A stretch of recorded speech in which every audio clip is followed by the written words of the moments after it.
Hey everyone, these are the 10 top questions that I get asked about Workaway, so I thought I'd record some answers for you. Number one, what is Workaway? So Workaway is a platform that allows members to have a free homestay and free meals in exchange for a pre-agreed amount of time that you work per day for the placements. Everything's different. There's so many different types of placements, and you get to choose where you want to go. And it's a volunteer placement in exchange for free room and board. Number two, do you have to volunteer for a certain amount of time? No.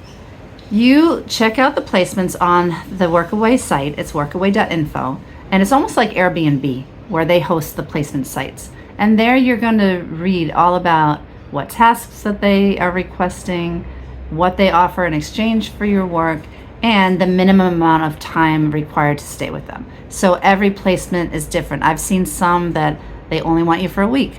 They need you for at least a month, some at least 6 months. It really varies. So you choose your placement based on, that's one of the factors. How much time do I want to spend there? Number three, who pays for your travel? You do. You pay for your travel. I have paid for these flights for all the countries that I've visited. And so that can be pricey. You don't have to do it this way. You can volunteer in your own state, your own country. There are so many. I really encourage you to just go check out the website and scroll through all of the different countries or cities and see what's available in your own area. If you're interested in doing something like this, you could always just give it a try 1 week somewhere and see if you want to expand on that. Number four, how did I decide which placements to choose? I decided on a number of factors, and kind of in this order. The first thing I did was I chose my locations. And so I would think about a country I wanted to visit, say France. And so I would type in France and I would scroll through the placements. And the next thing I would do is I would look at the tasks that were required. And so if I were doing this back when I was 20, I would have been looking for completely different things, I think. I would have looked for working at a hostel, sleeping in a dorm, things like that. And I didn't want to do a lot of heavy labor right now. I was very specific on the kinds of things I wanted to do at this age, this point in my life, with my physical ability at the current moment. And so I just searched for things that felt like, oh, I want to do that and I can do that. And so the tasks were really important to me.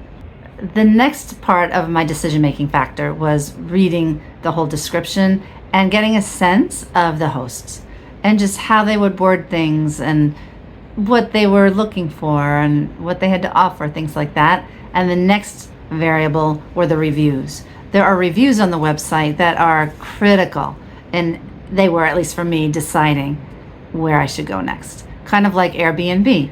You know, I don't usually go to a place that has no reviews. A new placement, I want to hear from other people who've already stayed there, very similar to Workaway. And so the reviews are great because people share what it was really like to work there and to live there. And that helped me a ton. And then the final factor was my communication with the host. Once you find a placement that you're really interested in, you can scroll for free on Workaway, by the way, on the website. In order to communicate with any of the hosts, there's a $50 fee for the whole year, and it becomes your membership, sort of. And so I didn't think it was that bad because it allowed me this amazing experience.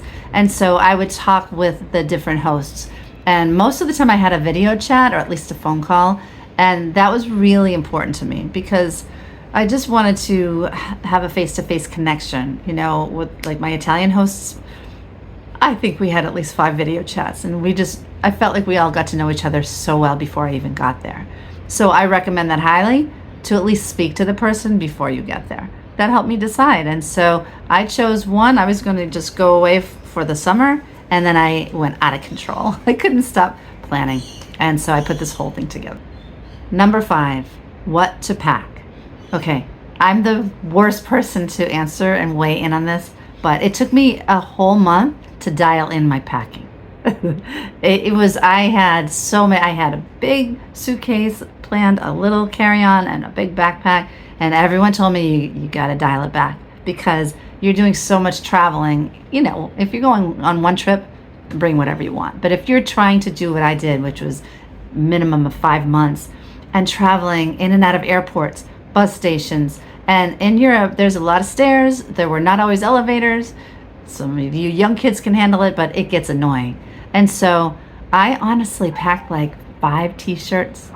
I initially had 2 pairs of jeans. I got rid of one of them, a black pair of pants, 2 tops, a pair of sneakers, a pair of flip-flops, and I kept it so light. And I'm so glad I did. Every place I've been has laundry, and so you'll probably have that too. So it redefined what I really need versus what I want to have. How do you get from place to place? So I arranged all my travel within the different or around different countries on my own. I would go to Travelocity first. I'd see which airlines would go to different countries or cities, and then I'd go directly to that airline's website and book directly there. And in terms of traveling within cities, within the country, your host will be able to help you so much with that. And there's so much public transportation in so many other countries besides the United States. I am not used to that, and I have fallen in love with the public transportation. But the hosts every single host that I've had has been so excited to share places that I should go visit while I've been working there. It's so sweet. They really understand, why you're there. You're there to help and work, but you're also there for this cultural experience. And I loved that I received that help and support from all of the hosts. So they'll say, oh, you want to take this train to this bus. There's also a really great website called, an app on your phone called City Mapper. I fell in love with that. Any major city, they will help you get from point A to point B almost all the time. So I highly recommend City Mapper. Number 7, would young volunteers be able to have a buddy all the time? There's variables to all of the things I'm talking about. And so, if my 18-year-old were going off to do what I was doing, I would have a lot of questions like that. I met some younger folks, some young adults who were traveling with friends, and they found placements that could accept 2 people or 3 people. And so all you have to do is search the placements and search for that, or reach out to a host and say, hey, do you have room for my friend and I? But most of the time they'll list how many volunteers that they can take. Well, Workaway is not going to provide you with anything. This really is a self-serving site. And so you have to kind of figure these things out on your own. But after a few days, you become a pro really, really quickly. And so don't ever hesitate to ask your hosts anything. Number 8, how do you know that you'll be safe?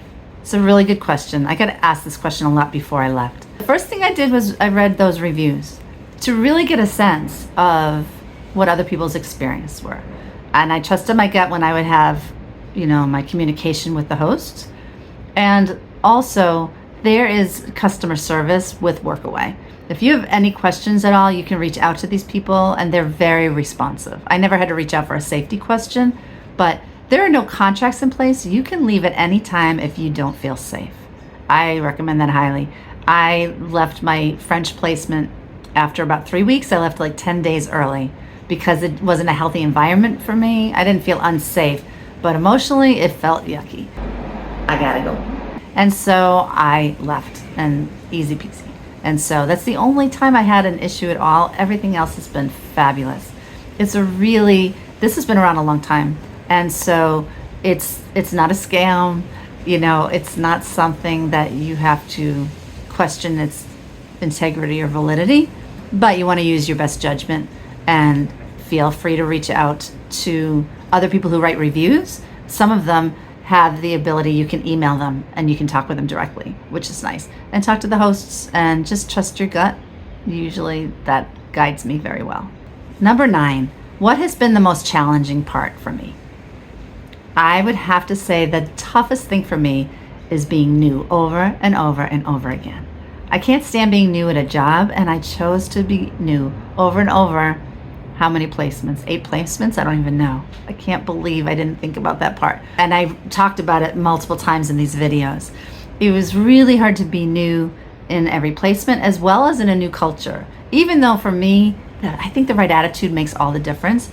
I embraced it, but it was really hard. I would get anxious, and it never went away. And I think what changed for me was my acceptance of it. Like, I'm just always gonna be close to tears when I can't find where I'm trying to go. I swear this is when I want to just go to my room. I get so frustrated. I have no idea where to go. But I'm going to find this place. Damn it. I would get so frustrated. Or I don't understand this, especially when there's a language barrier. It's 10 times harder when the signs are in a different language, or there's no signs at all on streets, which is more common than I ever expected. So that was really challenging for me. I always wanted to do a great job working, and I asked so many questions, and I just, I gave up trying to change and just accepted, it's gonna suck in the beginning. And then if I didn't give too much energy to it, it calmed down more quickly. Number 10, what's been my favorite part of my volunteer experience with Workaway? It's a tie, actually. The number one thing, obviously, is the people that I met, the connections and the relationships that I made, that a lot of these are going to remain the rest of my life. I know it. And it's been the most fulfilling, enriching experience, more than I ever could have hoped for. I have loved everyone I've met for different reasons. It's been great. The other thing that has been my absolute favorite thing, and I don't even know how to word this, there has been a moment every single new place that I've gone to, new country, new city, that there's been a moment where I have forgotten where I am in terms of I'm like, oh my gosh, I'm walking in Australia. All of a sudden I was just walking to the store and I felt so at home within me. And I don't know why that was so satisfying, but I love knowing wherever I am, there I am. You know that saying? It's probably much more astute than that. In the end, you guys, we're just living our lives. All of a sudden, I'm just living my life in Italy. I'm just living my life in Australia. And this has been such a gift to just see how would I feel if I lived there, It's beautiful. This world is beautiful. People are beautiful. I recommend, if you ever have the opportunity, go for it. And you can do it alone. And you can do it if you're older. And you can do it if you're younger. You can do this if this is something that you want. That was a very long-winded video, but I hope it's helpful. If you have any other questions, reach out anytime. And thanks so much for watching. See ya.